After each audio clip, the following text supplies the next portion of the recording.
Otra, otra. Monitorea los signos vitales del paciente. Por favor, rápido. Estoy con vida, estoy con vida. Rápido, perdemos. rápido. No perdemos, cuidado. Verifique los signos vitales, verifique los signos vitales. Estable. Estoy Estable. abriendo la parte. Cacho, cacho, cacho, Estoy cacho. cefálica. Siga. ¡Cerebro! ¡Ah! Muy ¡Saquen bien. el cerebro! Muy bien. Ahora provocamos. ¡Ah!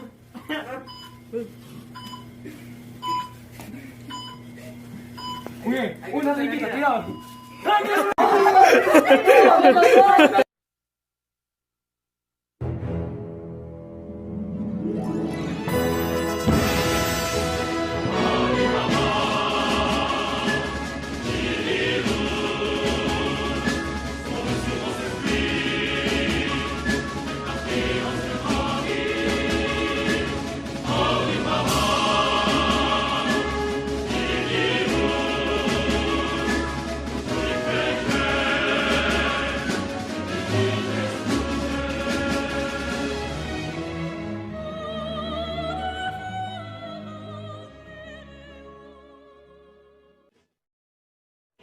Muchas personas me preguntan, Doctor Lozano, ¿qué es el cerebro? Y yo siempre paso a contestarles. El cerebro se puede definir como un órgano complejo, ubicado dentro del cráneo, que gestiona la actividad del sistema nervioso.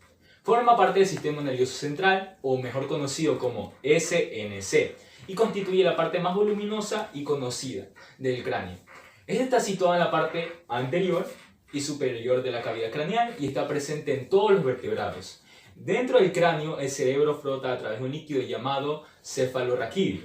Muchas gracias. ¿El cerebro es un músculo? Bueno, la verdad, casi el 97% de los pacientes cada vez que vienen a mi consultorio me preguntan eso, y yo paso a contestarles que, a pesar de que coloquialmente se diga que el cerebro debe ser entrenado y ejercitado como un músculo para evitar que se atrofie, en realidad debemos tener en claro de que no es un músculo, no está compuesto por miocitos, las células musculares, sino que está conformado por millones de neuronas que, interconectadas mediante acciones y dendritas, permiten regular todas y cada una de las funciones del cerebro, mediante el cuerpo y la mente, desde respirar hasta pasar a comer o a dormir, hasta la capacidad para razonar, para enamorarnos o para discutir con alguien.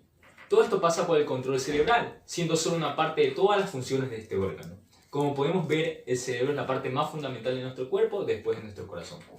Muy buenas tardes, doctor Quiñones. Doctor Quiñones, según basado en su ánimo estudio, ¿me podría explicar a mí cuál es la función del cerebro?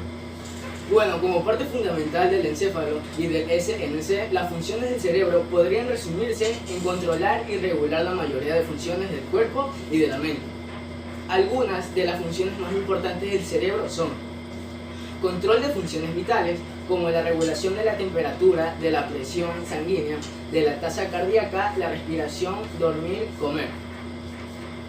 Recibe, procesa, integra e interpreta toda la información que recibe de los sentidos: la vista, el oído, el gusto, el tacto y el olfato.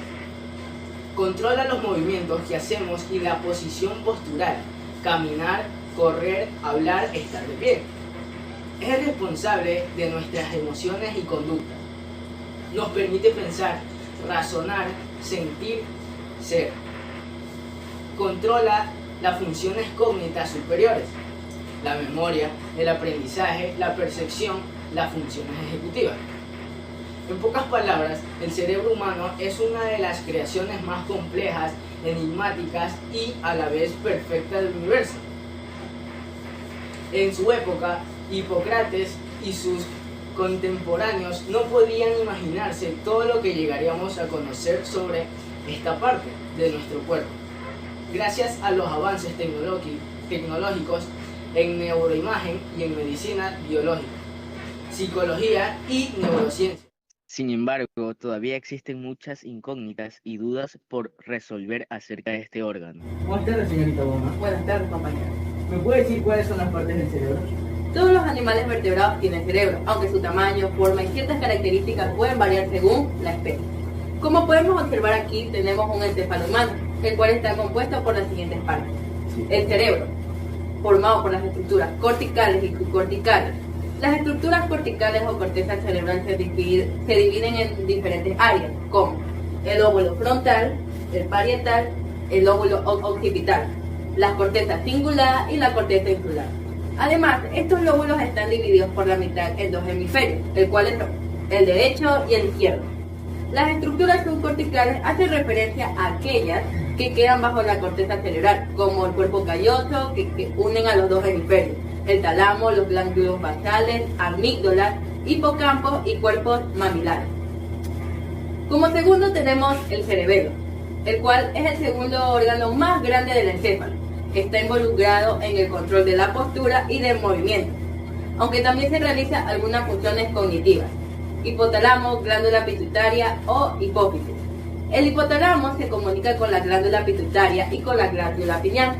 A través de esta se da la liberación de hormonas para regular las funciones viscerales, como la regulación de la temperatura corporal y de los comportamientos básicos como la alimentación, la respuesta sexual, la búsqueda de placer y la respuesta agresiva. La glándula pineal tiene un importante papel en la sincronización de la liberación de la hormona de la melatonina, implicada en la regulación de los ciclos del sueño, para lo cual se coordina con el quiasma óptico.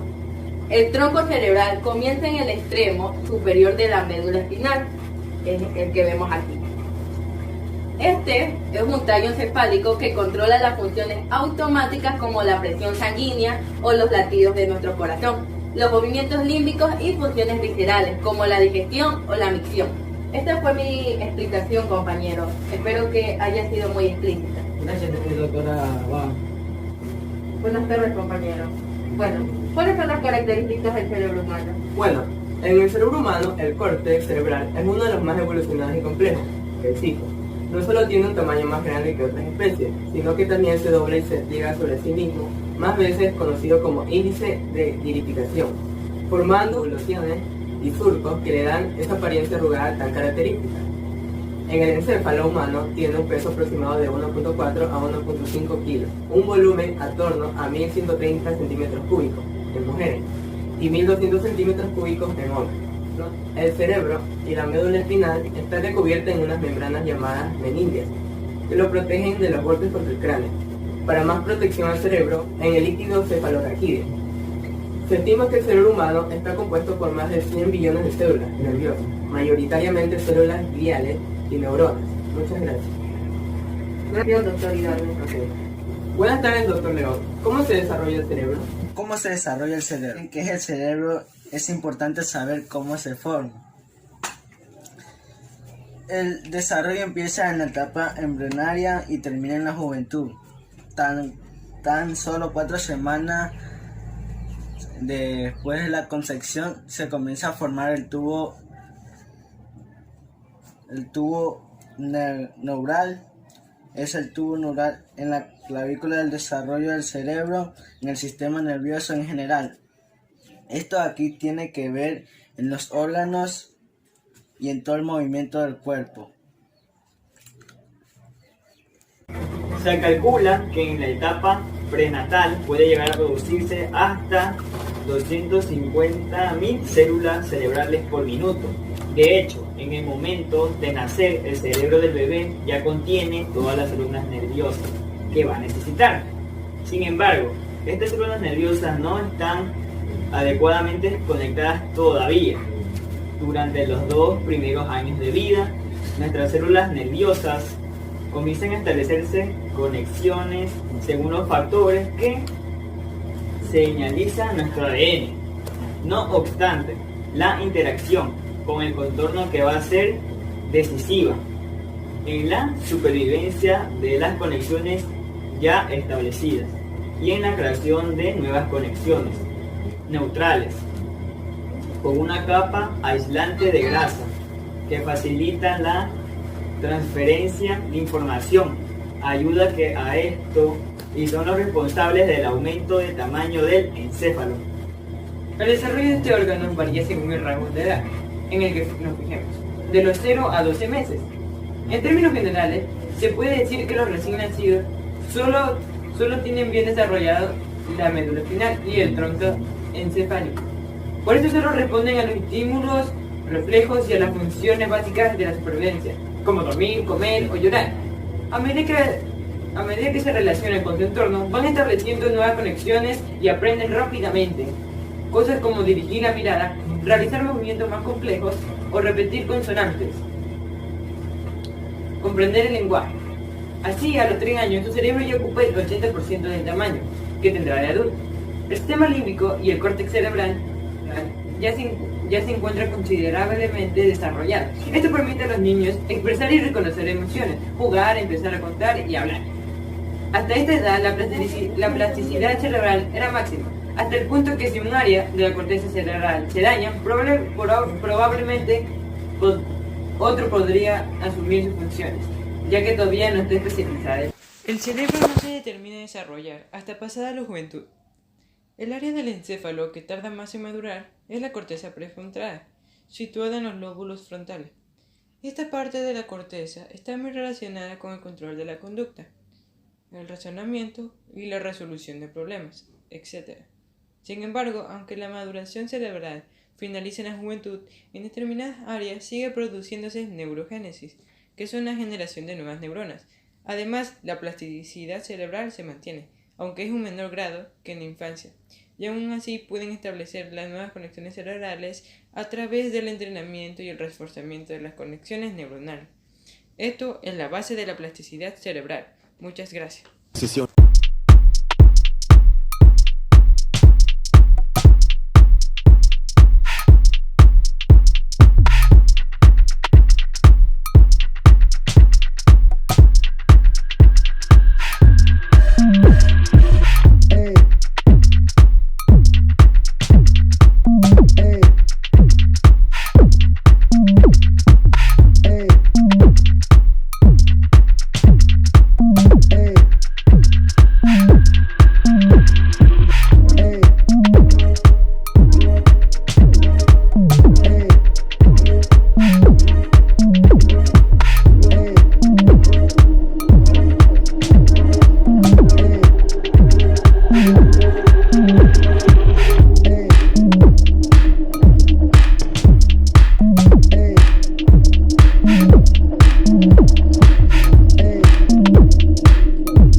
Ten.